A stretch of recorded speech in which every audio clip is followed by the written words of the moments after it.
Assalamualaikum warahmatullahi wabarakatuh. Selamat pagi Ibu dan teman-teman.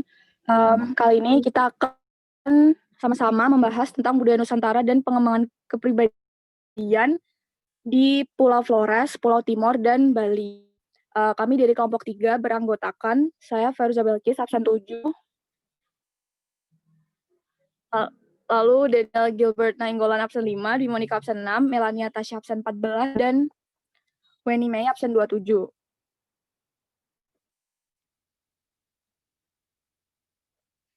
Yang pertama, kebudayaan Flores.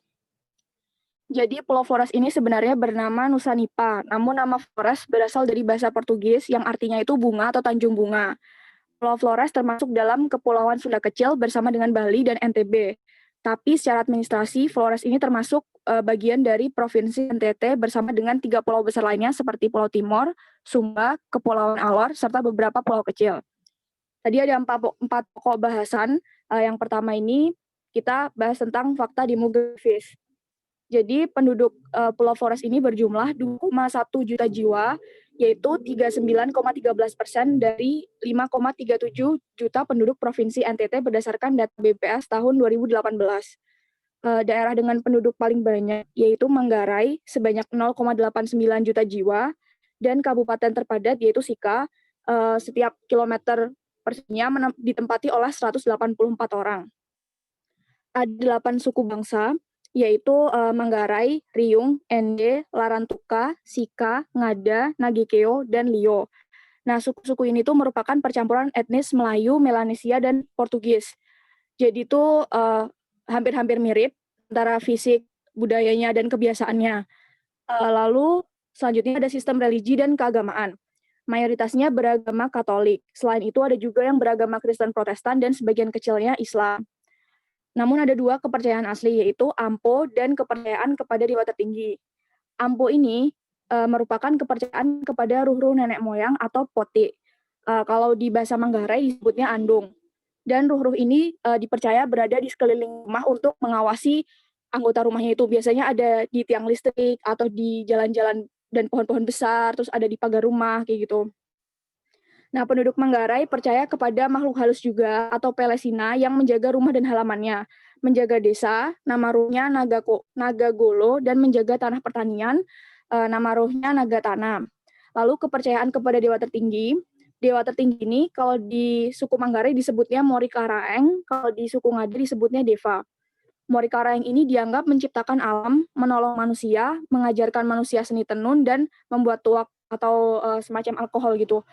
Dalam ilmu antropologi sering disebut sebagai dewa pembawa adat atau cultural hero. Lalu upacara keagamaannya ada kelas. Upacara ini tuh dilakukan 5 hari setelah kematian, menandakan jiwa yang berubah menjadi ruh. Nah, kenapa baru 5 hari setelah kematian? Karena waktu 5 hari ini ruh ini tuh dianggap berkeliaran di sekitar rumah sebelum akhirnya dia melepaskan hubungan dengan hidup di alam fana lalu pergi ke alam baka. Biasanya dalam upacara ini seekor kurban akan dipotong. Upacara ini dilakukan oleh Atambeko. Jadi Atambeko ini tuh sebenarnya nama lainnya orang pintar. Jadi nggak hanya berperan sebagai pemimpin upacara kelas, tapi juga biasanya untuk menyembuhkan orang sakit. Nah, oleh karena itu, kalau misalnya di daerah lain, biasanya pemimpin upacara kematiannya itu kan laki-laki. Tapi Atambeko tadi itu bisa perempuan, bisa laki-laki. Jadi berdasarkan gender, tapi ya siapa yang mau berguru gitu. Selanjutnya adalah sistem organisasi kemasyarakatan. Ada 8 kabupaten, yaitu Manggarai, Manggarai Barat, Manggarai Timur, Sika, Ende, Ngada, Nagikeo, dan Flores Timur. Sebenarnya sistem organisasi pemerintahan sebelum ada pembagian 8 kabupaten itu sudah mengenal adanya sistem kerajaan.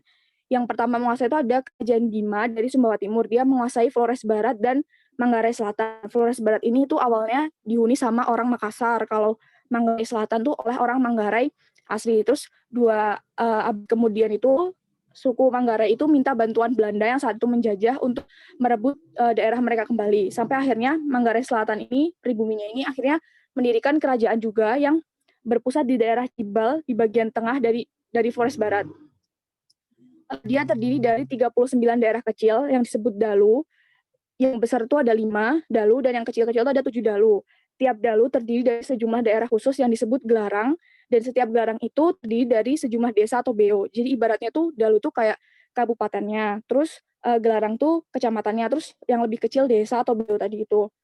Tiap Dalu ini biasanya dikuasai oleh satu klan atau wau. Klan atau wau itu kayak pejabat dan bangsawan gitu, yang beberapa di antaranya terikat sistem hubungan perkawinan tungku atau cross cousin asimetris. Jadi itu kayak kalau misalnya punya saudara laki-laki dan perempuan kakak adik, terus ada keluarga lain yang punya saudara laki-laki dan perempuan kakak adik, ntar kayak dinikahkan silang gitu. Nah tujuannya itu klan sama wow itu kan jumlahnya cuma sedikit dan mereka itu nggak rela kalau misalnya kekayaannya itu jatuh ke orang biasa, makanya dijaga cuma antar klan atau wow itu pernikahannya. Terus pejabat kerajaan lain yang penting adalah Tuatana atau Tuan Tanah, Raja Bicara. Raja Bicara ini tuh perantara antara klan raja sama klan yang bangsawan. Terus ada pejabat pembantu di kerajaan namanya Perwis dan Punggawa. Kalau stratifikasi sosialnya ada 3 lapisan, yaitu lapisan paling atas, Keraeng dan Gae Meze. Terdiri dari bangsawan dan warga dari klan-klan yang berkuasa di Dahlu atau di Gelarang. Lapisan bawahnya ada lapisan Ataleke dan Gae Kisah. Terdiri dari orang biasa dan bukan keturunan klan-klan senior. Jadi kalau klan-klan senior itu kan Dalu Gelarang, itu yang bawah-bawahnya yang di desa atau di BO. Biasanya berprofesi sebagai petani, tukang, atau pedagang.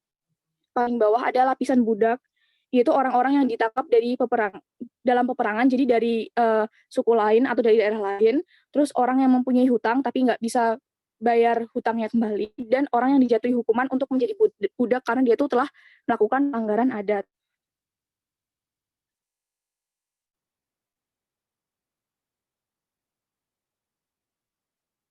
Next.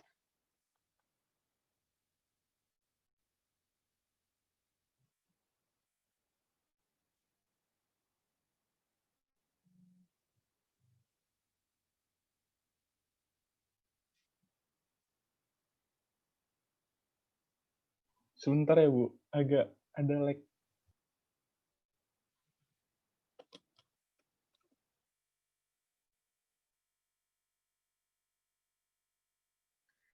Nah, ini adalah sistem pengetahuannya. Jadi tuh yang pertama ada kalender pertanian. Nah, karena dia kalender pertanian, jadi awal tahunnya itu tuh bukan Januari, tapi ya proses awal waktu bertani yaitu membersihkan ladang dan menanam yang dilakukan di bulan Oktober atau Welan dan bulan November atau Moredru. Lalu menyiangi padi dan memetik jagung dilakukan pada bulan Januari, Februari, Maret atau Bleko GT, Bleko Doi, dan Kowo. Lalu memetik dan menanam palawija atau kacang dilakukan pada bulan April, Mei, Juni atau balu goit, balu epan, dan blopo.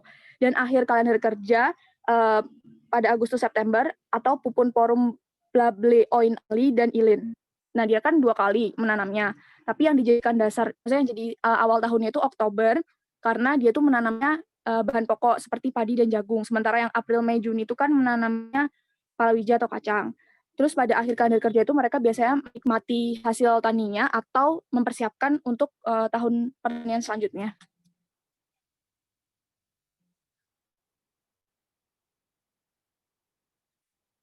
Lalu ada Pikmi, yaitu perkampungan di Dusun Rampasasa, Kabupaten Manggarai, Flores Selatan. Ciri-cirinya laki-lakinya itu bisa dilihat di gambar, dia itu jadi yang kanan tuh orang biasa itu perbandingannya, jadi itu tingginya di bawah 145 cm dengan berat badan maksimum 40 kg, sedangkan wanitanya itu 135 cm dengan berat badan rata-rata 30 kg. Lalu ada upacara Iegrak. Dia ini upacara perburuan ikan paus yang hanya dilakukan di Flores dan di Kanada, di mana ikannya itu ditangkap yang harus yang udah tua dan yang jantan. Setelah setahun itu hanya menangkap 6 ekor untuk tetap menjaga ekosistem. Dagingnya ini dimakan, lalu minyaknya untuk penerangan. Pada saat penangkapan ikan paus ini, petani di gunung itu turun untuk menukarkan hasil ladangnya dengan daging, tulang, dan lemak ikan paus yang diperoleh itu. Lalu ada Taman Nasional Kalimutu yang airnya selalu berubah warna, dan ada komodo atau Varanus komodoensis yang sebenarnya lebih banyak di Pulau Rinca dan Pulau Komodo. Bahasanya sebenarnya tuh banyak. Jadi tuh kalau yang di slide ibunya itu tuh ada yang Tarantuka ini juga ada Manggarai ada 8. Kalau yang di sini di PPT ini tuh ada 10. Nah dia tuh dan nama bahasanya tuh berdasarkan nama suku juga, karena sebenarnya mereka tuh mirip-mirip. Cuman jadi itu akarnya dari bahasa Melayu, tapi bedanya paling di aksen sama di pelafalan di setiap sukunya. Lanjut unsur kebudayaan dan kesenian. Kalau pakaian adatnya itu yang wanita itu memakai mahkota. Dia juga banyak pakai perhiasan seperti subang, kalung, pending, dan gelang tangan. Kalau laki-laki dia tuh memakai topi samero. Dia sebenarnya tuh setiap suku itu sama bentuknya, cuman paling motifnya yang beda. Jadi misal dan penamaannya kalau misalnya di suku Lio itu dinamakan ikat patola. Warnanya dominan merah dan biru, terus motifnya itu dedaunan, biawak, manusia. Kalau di suku Manggarai misalnya dinamainnya songke, warna dominannya hitam dan motifnya itu motif alam, terus motif yang menggambarkan kejujuran dan banyak lagi. Rumah adatnya namanya Baruniang, jadi dia tuh kan atapnya kayak tinggi dan besar gitu, biasanya buat tempat penyimpanan juga. Terus ada senjatanya tuh subdu atau sudum, alat musiknya sasando, yaitu tabung panjang yang terbuat dari bambu, cara memainkannya dipetik, terus perbedaan nadanya itu didapat dari gelaran senar yang di tabungnya itu. Lalu ada kain tenun ini berbeda-beda setiap sukunya, dia menggambarkan tokoh, mitos, binatang, tumbuhan, dan kekuatan alam. Seni bela dirinya ada larik dan pencaksilat, serta seni tembikar dari suku Ende dan Lio. Lalu kesenian tarinya itu ada tari Doda Kado yang menggambarkan keceriaan muda-mudi, tarian Hopong yang menandai mulanya panen di ladang, tarian Manekat yang merupakan tarian sapaan dengan pemberian sirip pinang, dan tarian Teotima untuk menyambut kaum pria dari medan perang. Selanjutnya, sistem mata pencarian. Banyak penduduk Pulau Flores yang menggantungkan hidupnya itu pada hasil cocok tanam dan beternak. Untuk bercocok tanam, laki-laki dari sejumlah keluarga itu biasanya bekerja sama untuk membuka ladang di dalam hutan. Lalu pembagian daerahnya itu kan biasanya kalau buka hutan kan hutannya dibakar dulu. Nah itu tuh kalau misalnya ada batang pohon yang tidak ikut dibakar, dia tuh jadi batasnya. Jadi yang misalnya yang batas yang paling dekat sama daerahnya dia sampai batang pohon yang nggak terbakar tadi. Jadi adil-adil harus mau terima pembagian itu. Lalu tanaman yang ditanam itu jagung dan padi. Namun selain di ladang, mereka juga biasa bercocok tanam di sawah dengan irigasi. Untuk beternak, binatang peliharaan yang paling penting itu kerbau, karena dia tuh dijadikan mas kawin, lalu untuk disembelih atau dikurbankan pada saat upacara adat kelas tadi. Kerbau ini juga jadi lambang kekayaan. Lalu ada kuda yang juga dianggap penting karena dipakai tenaganya dan dijadikan mas kawin. Kerbau dan sapi ini dimasukkan ke kandang umum di desa dan digembala di padang rumput milik bersama. Kuda dibiarkan lepas di padang rumput pagi, siang, malam. Terus kalau misalnya dibutuhkan dia diambil, nanti udah selesai dibalikin di padang rumputnya itu lagi. Sementara babi, kambing, domba, atau ayam berada di pekarangan rumah pada siang hari, lalu malam harinya itu dimasukkan ke di kolong rumah yang rumah adat tadi, yang atapnya besar tadi. Lanjut ke peralatan dan teknologi. Peralatan yang digunakan ini adalah alat non-tradisional bernama ngeung atau keho yang terbuat dari kayu. Mereka juga mempunyai senjata khas daerah yang tadi sudah dijelaskan ya, sudum atau suduk tadi. Selain untuk berperang, senjata ini dipakai untuk bercocok tanam, berburu, atau mencari makanan. Lalu teknologinya, penduduk Flores telah mengenal teknologi pembuatan kain tenun dari biji kapasnya, terus habis itu diolah jadi benang, lalu jadi kain dengan berbagai motif. Mereka juga membuat perkampungan secara melingkar untuk tujuan pertahanan.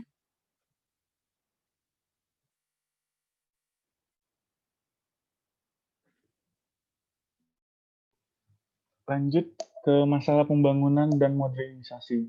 Nah, di Flores itu kayak serupa dengan banyak daerah di timur NTT, pembangunan Flores mempunyai beberapa faktor penghambat.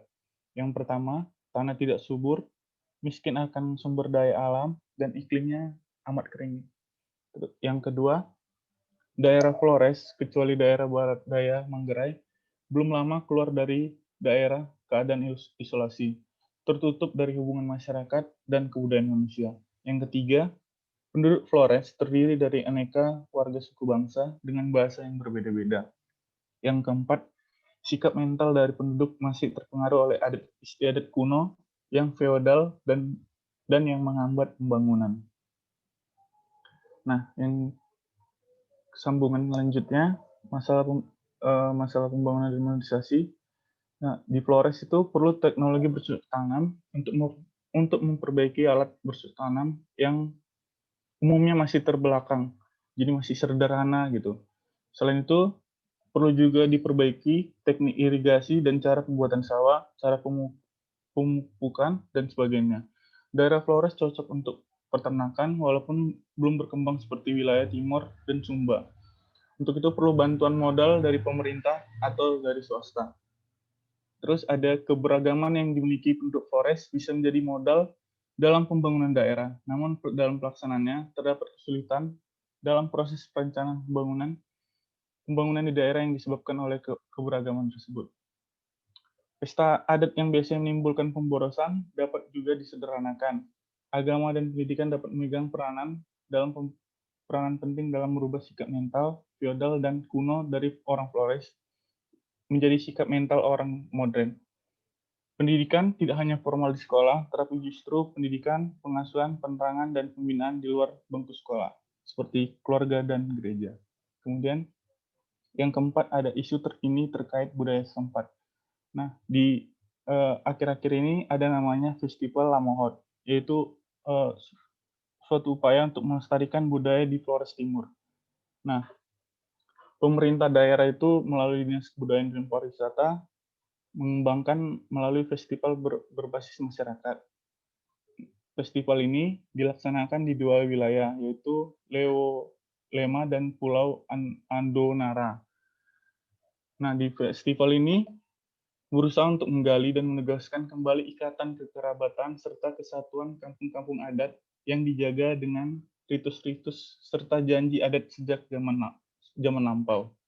Ikatan tersebut dicerminkan dalam ritual persatuan seni, lado, sadok naonga, leon tenada, dolo-dolo, soleoha, serta tari hidung. Kesatuan yang diikat akan senantiasa menjaga nilai-nilai dasar Lamohot seperti persatuan, gotong royong, tolong-menolong, saling menghargai, menghormati, dan mengunjungi.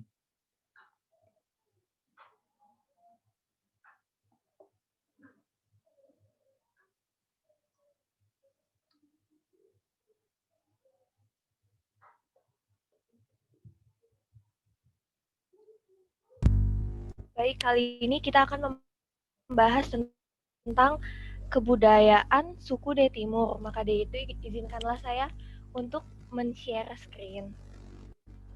Kebudayaan Timur. Di sini kita akan membahas tentang fakta demografis, unsur kebudayaan, masalah pembangunan dan modernisasi, dan isu budaya terkini. Sebelumnya ingin bertanya, slide-nya sudah kelihatan belum? Sudah. Terima kasih.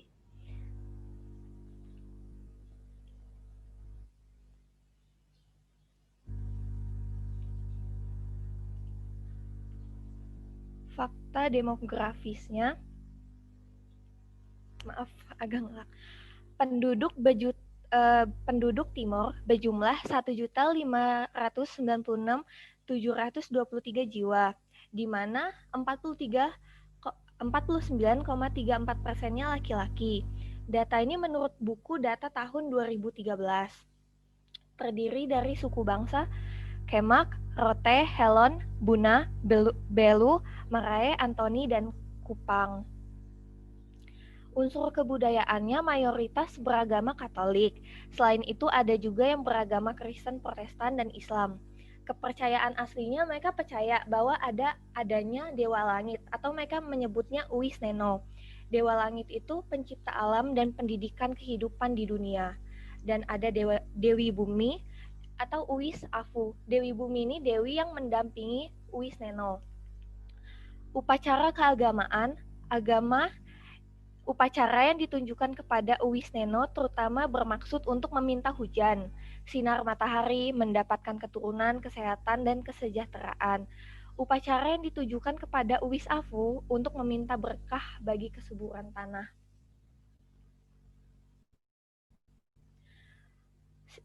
Kemudian sistem organisasi dan kemasyarakatnya. Timor terbagi dari beberapa kerajaan atau biasa kita sebut Vorstendom. yang terbagi beberapa kafeton. Nah, kafeton ini dikepalai oleh seorang vetor. Di bawahnya ada desa-desa. Pembagian tersebut sampai sekarang belum diubah namanya. Namun istilahnya disamakan dengan kesatuan administratif. Misalnya Vostendom menjadi kabupaten, kafeton disamakan dengan kecamatan. Sebuah ketemungkung namanya disamakan dengan sebuah desa induk. Nah, desa induk ini terdiri dari beberapa desa-desa kecil. Tugas seorang kepala desa di daerah timur adalah mengumpulkan pajak, membagikan tanah untuk berladang, mempertahankan tata tertib dan melaksanakan instruksi pemerintah serta perintah dari vetor dan raja. Vetor itu tadi camat. Stratifikasi sosial terbagi menjadi 3 lapisan. Usip itu kalangan bangsawan, itu kalangan yang di strata atas. Top ini dia menengah, orang biasa, dan AT itu dia budak. Namun sekarang budak itu udah nggak ada lagi, jadi status AT sudah tidak ada. Lanjut. Unsur kebudayaan di bagian sistem pengetahuan. Masyarakat timur memiliki penamaan hari yang khusus. Misalnya Lodo Ani itu Senin, Lodo Du itu Selasa, Lodo Talhu itu Rabu, Lodo Apa itu Kamis, Lodo Lamni Jumat, Lodo Ana Sabtu, Lodo Pidu itu Minggu. Hari ini mereka menyebutnya Lodone, hari yang akan datang Lodode. Besok Barirai 1 bulan, Waru 1 tahun, Tau. Sistem mata pencarian masyarakat timur. Mereka mayoritasnya bercocok tanam dan beternak. Seperti masyarakat pada umumnya, masyarakat timur itu beraktivitas di bidang pertanian. Mereka bercocok tanam kebutuhan pokok seperti ubi kayu, keladi, labu, sayur-sayuran, kacang hijau, jeruk, kopi tembakau, bawang, dan kedelai. Maaf, salah tulis. Mereka juga ada yang beternak. Nah, biasanya masyarakat timur ini menjadi peternak lebah. Menjelang pemungutan madu, mereka mengadakan upacara untuk menghormati Dewi Lebah dengan cara mengasapi tanah di mana di atasnya ada sarang lebah itu berada. Lanjut. Unsur kebudayaan, teknologinya masyarakat timur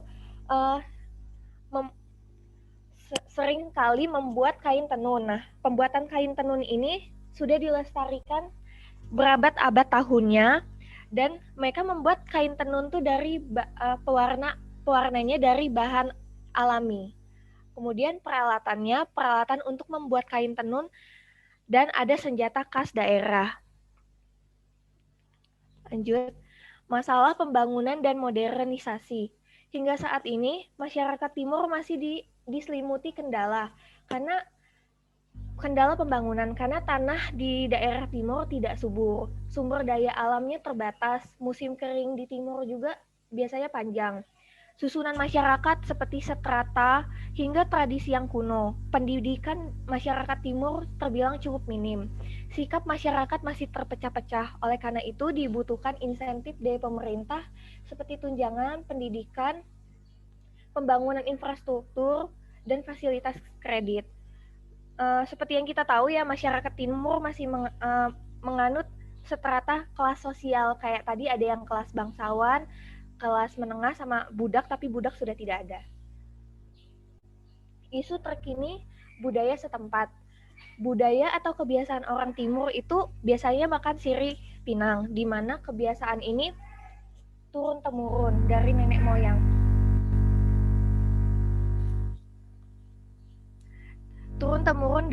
moyang. Makan sirih ini biasanya dilakukan sebagai tanda hormat atau ucapan selamat datang untuk tamu yang datang berkunjung ke rumah. Sirih pinang biasanya disediakan hampir semua orang, bahkan selalu dibawa kemana-mana.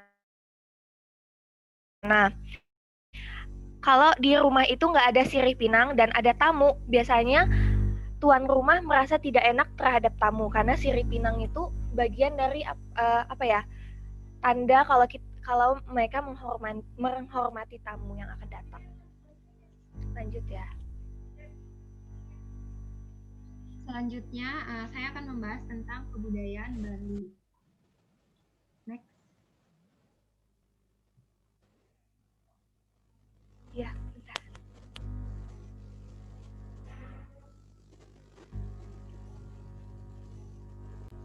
Next.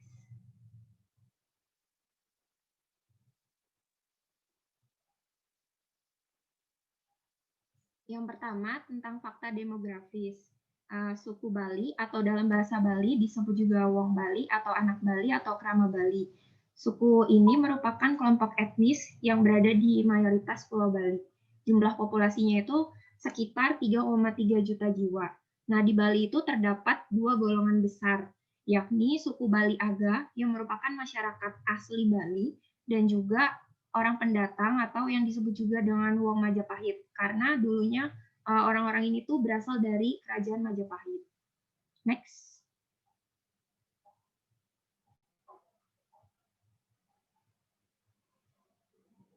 Kemudian selanjutnya tentang unsur kebudayaan universal. Yang pertama terkait sistem religi dan juga upacara keagamaan. Jadi sebagian besar masyarakat Bali itu menganut agama Hindu. Makanya Bali itu sering dijuluki sebagai Pulau Seribu Pura. Nah, agama Hindu itu banyak mengandung unsur-unsur lokal yang telah terjalin di dalamnya sejak dulu.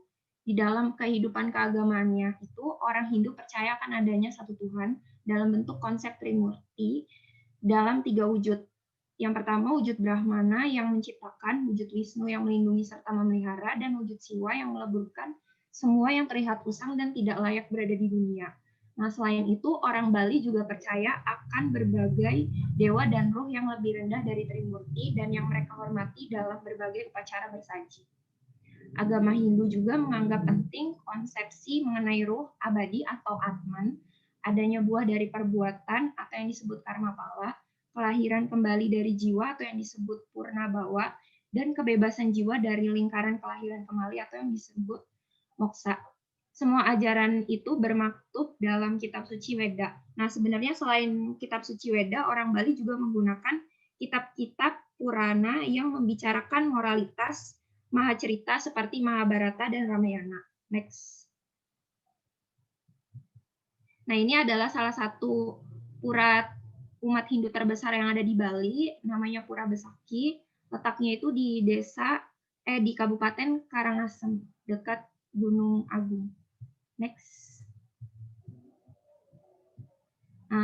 Ini adalah contoh upacara keagamaan di Bali. Sebenarnya upacara keagamaan di Bali ini ada banyak banget, tapi di sini aku ngambil 4 contoh. Yang pertama, upacara ngaben. Upacara adat tradisional Bali ini dilakukan untuk orang yang meninggal. Setelah meninggal, tubuh orang tersebut akan dibakar, kemudian abunya akan dihanyutkan ke laut. Next. Yang kedua, ada upacara melasti. Dilakukan setiap tahun sekali sebagai bagian dari rangkaian Hari Raya Nyepi di Bali. Upacara melasti ini tujuannya sebagai penyucian diri bagi penduduk pemeluk agama Hindu. Selama upacara adat di Bali selama adat Bali yang diadakan 3-4 hari menjelang Hari Raya Nyepi, para penduduk mendatangi beberapa sumber mata air sakral seperti danau, mata air dan laut yang dipercaya menyimpan mata air kehidupan dan menyucikan diri dengan mengambil tirta amerta atau keabadian. Next. Yang ketiga ada upacara ngurek. Ngurek adalah sebuah tradisi di Bali berupa atraksi menusuk tubuh diri sendiri menggunakan keris. Dalam beberapa ritual keagamaan di Bali, tradisi ini wajib dilakukan. Hal ini menjadi simbol wujud bakti seorang kepada Sang Hyang Widi Wasa. Next. Upacara yang keempat ada Tumpek Landep. Tumpek Landep adalah hari yang dikhususkan untuk memohon keselamatan kepada Tuhan Yang Maha Esa atau mereka nyebutnya itu Dewa Senjata. Tumpek Landep biasa diperingati 6 bulan sekali pada Sinaskara Kliwon Wudu Landep. Next. Kemudian yang kedua berkaitan dengan sistem kekerabatan masyarakat di Bali. Kalau sistem perkawinan di Bali itu dulunya ditentukan berdasarkan kasta. Jadi di Bali itu ada 4 tingkatan kasta: kasta Brahmana, Satria, Waisya, dan Sudra. Yang mana wanita dari kasta yang tinggi tidak boleh menikah dengan kasta yang lebih rendah. Namun seiring perkembangan zaman, hal tersebut itu sudah tidak berlaku kembali. Kemudian ada juga hal-hal yang menjadi pantangan di dalam perkawinan. Yang pertama itu adalah perkawinan seorang ayah dengan anak kandungnya. Yang kedua, perkawinan saudara sekandungnya atau saudara tirinya. Yang ketiga, perkawinan dengan keponakannya. Kemudian, seseorang itu dapat memperoleh seorang istri dengan 2 cara. Ini berdasarkan adat yang ada di sana ya. Ada dengan cara meminang atau dengan cara melarikan seorang gadis. Next. Nah, ini tentang nama-nama anak bagi suku Bali berdasarkan urutan kelahirannya. Mungkin kita sering dengar ya nama-nama ini. Yang pertama itu ada Wayan atau Putu atau Gede. Itu tuh untuk anak pertama. Kemudian yang kedua ada Made atau Kadek atau Nengah untuk anak nomor 2. Terus juga ada Nyoman atau Komang untuk anak nomor 3 dan Ketut untuk nama anak nomor 4. Terus kemudian kalau misalnya anak nomor 5, 6, 7, dan 8 itu namanya itu akan mengulang seperti nomor 1, 2, dan 3, 4. Next. Kemudian ada sistem pengetahuan. Sistem pengetahuan di Bali itu banyak bersumber dari agama Hindu. Makanya di sana itu mereka nyebut ada Dewa Saraswati sebagai Dewi Saraswati sebagai pelindung atau pelimpah pengetahuan.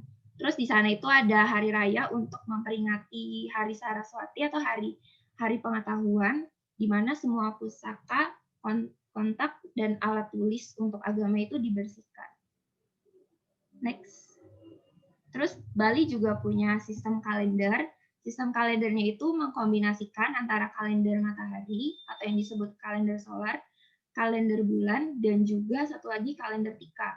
Kalender tika itu merupakan kalender tradisional Bali yang bersifat non-astronomik yang disusun berdasarkan wuku di Jawa, atau di Jawa itu disebut juga dengan Pakuwon. Next. Kemudian ada sistem bahasa. Bahasa di Bali itu merupakan sebuah bahasa Austronesia atau dari cabang Sindik dan lebih spesifik lagi anak cabang Bali Sasak. Bahasa ini tuh dipertuturkan atau dipakai di daerah Bali, Lombok bagian barat, dan juga daerah timur, Pulau Jawa bagian timur, itulah pokoknya. Untuk tingkatannya itu ada Bali Alus, Bali Madya, dan Bali Kasar. Next. Selanjutnya akan dijelaskan oleh teman saya, Wendy. Baiklah, selanjutnya sistem kesenian. Next.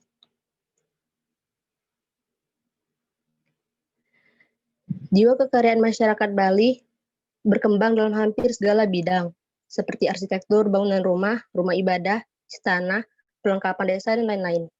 Mereka itu pandai sekali mengukir kayu, emas, tembaga, batu, dan sebagainya. Next.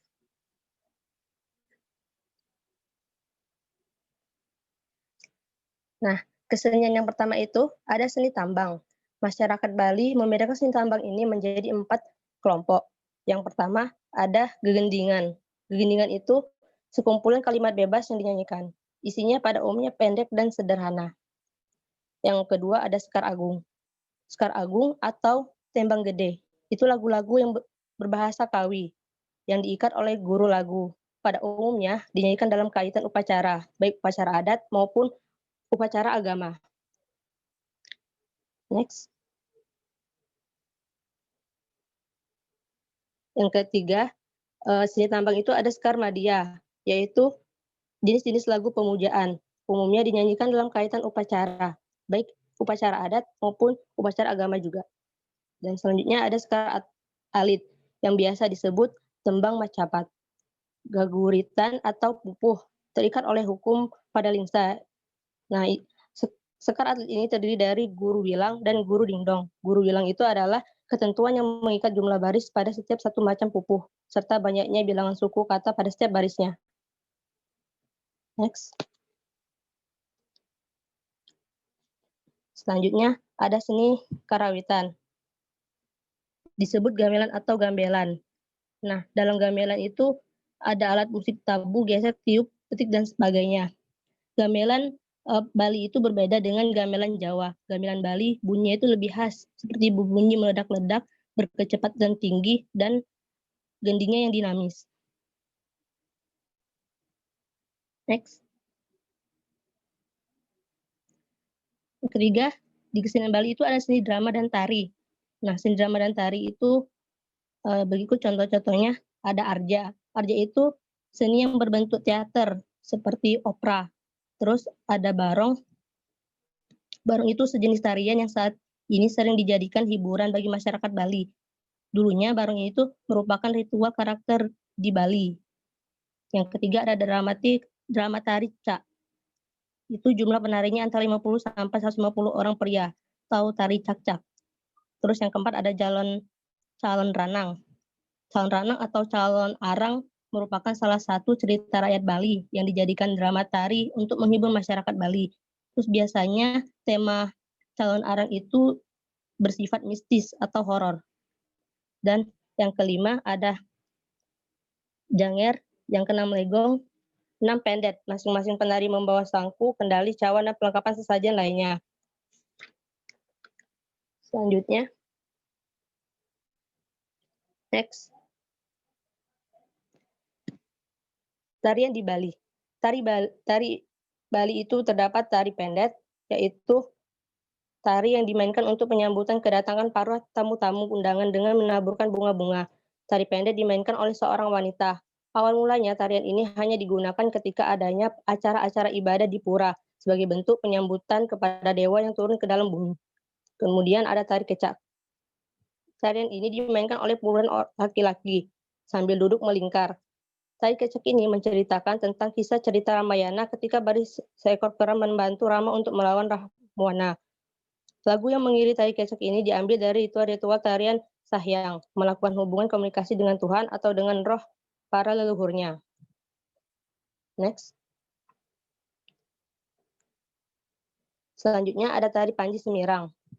Tari Panji Semirang ini dimainkan oleh wanita. Ialah tarian yang melambangkan seorang putri raja yang bernama Galuh Chandra Kirana, yang mana putri raja itu menyamar menjadi seorang laki-laki sesudah kehilangan suaminya. Di dalam cerita, ia mengganti namanya menjadi Raden Panji. Maka dari itulah tarian tersebut disebut dengan tari Panji Semirang. Selanjutnya.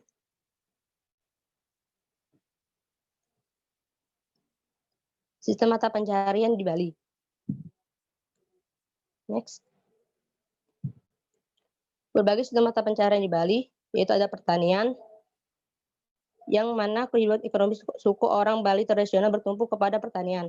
Kelompok-kelompok kesatuan petani di sawah irigasi yang disebut subak. Yang kedua ada peternakan. Masyarakat Bali juga sering beternak, seperti beternak ayam, itik, babi, kambing, dan sebagainya. Kemudian sistem mata pencaharian ada bertani dan berkebun. Bertani berkebun merupakan mata pencaharian sebagian besar suku Bali. Ada juga mata pencaharian pengrajin, pelukis, pegawai, jasa bidang pariwisata, dan pedagang. Selanjutnya. Next. Peralatan dan teknologi. Sistem peralatan teknologi itu meliputi produksi, distribusi, transportasi, peralatan konsumsi dalam bentuk wadah, pakaian dan perhiasan, peralatan komunikasi, tempat berlindung, dan perumahan. Next. Nah, senjata tradisional suku Bali. Ada banyak senjata tradisional suku Bali. Beberapa contoh yang akan saya sampaikan. Yang pertama ada caluk. Caluk merupakan senjata tradisional Bali yang berupa sebilah pisau lengkung yang mempunyai gagang atau pegangan yang panjang. Nah, gagang yang panjang ini itu untuk menjangkau daerah yang jauh lebih tinggi. Biasanya caluk ini itu digunakan untuk memanen buah dan juga untuk memotong ranting. Next. Yang kedua ada keris. Kalau dari fungsinya, keris ini digunakan untuk melindungi diri, terutama saat berperang. Sekarang fungsinya itu sudah lebih menjadi benda pusaka dan dilengkapi dengan hiasan. Keris ini sering dibersihkan pada upacara pergantian tahun dan upacara keagamaan. Pembuatan keris beranggapan keris yang sempurna adalah keris yang berjumlah ganjil. Hal tersebut karena mengandung filosofinya tersendiri. Next. Yang ketiga ada tombak. Tombak sendiri merupakan senjata perang pada zaman dahulu. Tombak digunakan oleh para prajurit sebagai alat senjata perang. Senjata tombak bisa tergambarkan dalam tarian Bali yang dikenal dengan tarian Wirayuda. Tarian Wirayuda merupakan tarian perang yang diperankan oleh 2-4 pasang penari yang membawa senjata tombak. Next.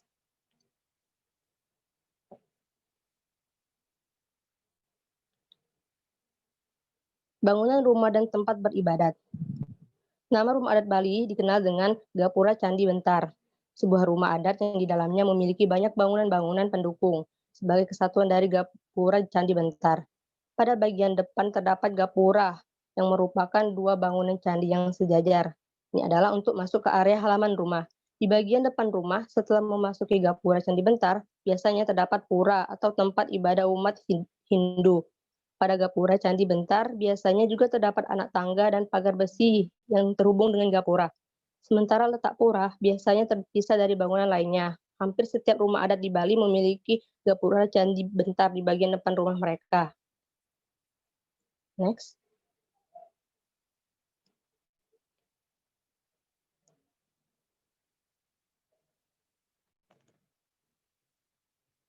Bagian-bagian rumah adat Bali. Bagian-bagian rumah adat Bali ini ada angkul-angkul, aling-aling, sanggah, rumah adat Bali Menteng. Nah, yang pertama ada angkul-angkul. Angkul-angkul adalah bangunan yang menyerupai gapura, juga memiliki fungsi sebagai pintu masuk. Yang kedua ada aling-aling. Aling-aling ini sebagai pembatas antara angkul-angkul dan pekarangan ruangan, atau biasa disebut dengan tempat suci. Yang ketiga ada sanggah. Sanggah, fungsi dari sanggah itu adalah bangunan sanggah sebagai tempat sembahyang bagi keluarga besar yang biasa melakukan sembahyang umat Hindu. Jadi sanggah itu adalah tempat sembahyang bagi keluarga besar, menjadi penjangganya. Terus yang keempat ada rumah adat Bali Mentan. Bangunan ini adalah bangunan yang khusus untuk anak perempuan dan kepala keluarga. Balai tersebut berbentuk persegi panjang dan biasa diletakkan di sebelah timur. Next. Pakaian tradisional Bali. Pakaian tradisional Bali ini ada 2 jenis. Ada pakaian adat untuk pernikahan, ada juga untuk pakaian adat pergi ke pura Bali. Nah, kalau busana untuk pria itu terdapat udeng berupa ikat kepala, kampuh, umpal, selendang pengikat, wastra atau kemben, sabuk, keris, beragam ornamen perhiasan lainnya. Terus untuk perempuan itu terdiri dari gelung, macam sanggul, sesanteng atau kemben songket, wastra, sabuk perada, sagen, tapi atau sinjang, dan sering pula dikenakan kebaya, kain penutup dada, dan alas kaki sebagai pelengkap saja. Next.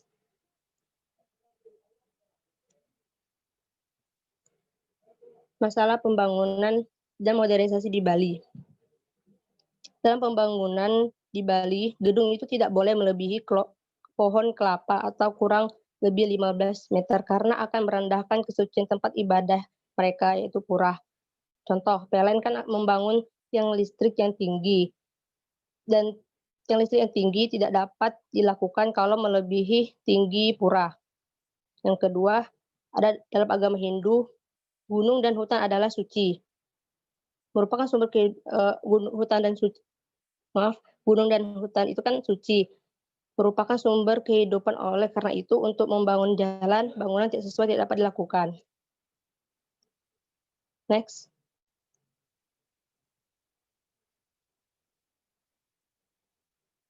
Yang ketiga, tradisi agama dipegang teguh masyarakat, sehingga apabila pendatang datang tidak sesuai dengan nilai-nilai, maka akan diprotes oleh masyarakat.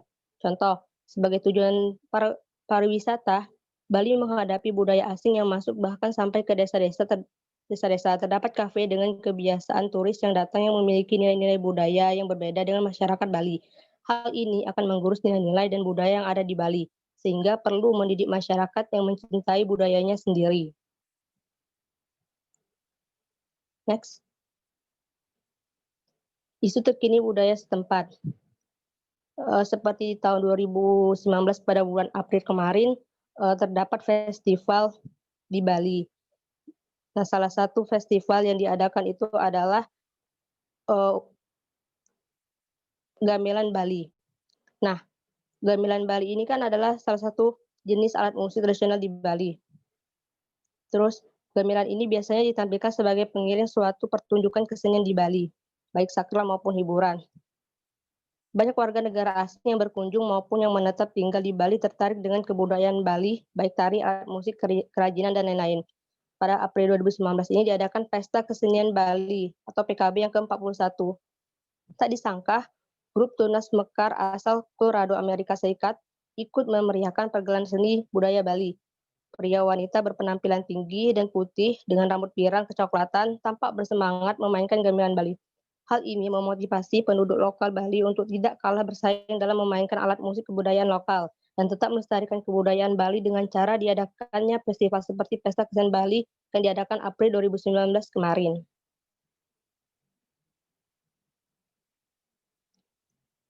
Cukup sekian dari kami.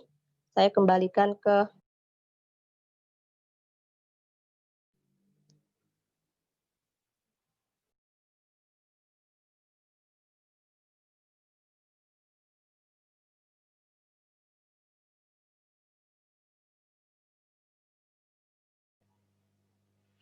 Halo teman-teman.